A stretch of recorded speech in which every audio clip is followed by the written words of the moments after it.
ఈరోజు భారతదేశంలో సమానత్వం కొంతవరకు తగ్గింది. పేదవారికి మిగిలిన వారికంటే కేవలం వారు చేసిన సేవే. ఆ రాజ్యాంగంలో వారు ఎన్నో విధంగా ఏ విధంగా పేదవాళ్ళకి దేశ సంపద కూడా వారికి వెళ్ళాలా, వారు కూడా ఆర్థికంగా సాంఘికంగా ముందుకు రావాలని చెప్పి రాజ్యాంగంలో పెట్టడమే కాకుండా వారి జీవితకాలం అంతా కూడా పోరాడారు. ఈరోజు దళితులకు కానీ, ఎస్టీలకు కానీ, బీసీలకు కానీ, ముస్లిమ్స్ కానీ రిజర్వేషన్ వచ్చిందంటే స్వతంత్రం రాకముందే 1935 చట్టంలోనే వారిని తీసుకొచ్చి ఈ గొప్పవారికి పేదవారికి ఉన్న ఆ వ్యత్యాసాన్ని, ఆర్థికంగా ఉన్న వ్యత్యాసాన్ని తగ్గించాలని చెప్పి పోరాడిన ఒకే ఒక వ్యక్తి ఎవరంటే బాబాసాహెబ్ అంబేద్కర్.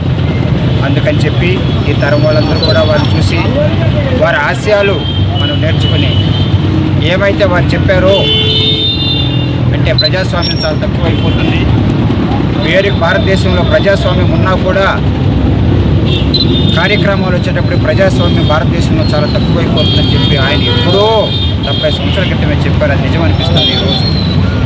ఎందుకంటే ఎంతో మన బీసీలకు కానీ మిగిలిన వారికి రిజర్వేషన్ ఉన్నా కూడా వారికి రావాల్సిన ఆత్మాభిమానం కానీ గౌరవాలు కానీ ఇంకా సరిపోయినంత రావట్లేదు. కనుక మనందరం ఐక్యతతో ఉండాలా, పేదవాళ్ళు కూడా ముందుకు రావాలా, గ్రామాభివృద్ధి జరగాల.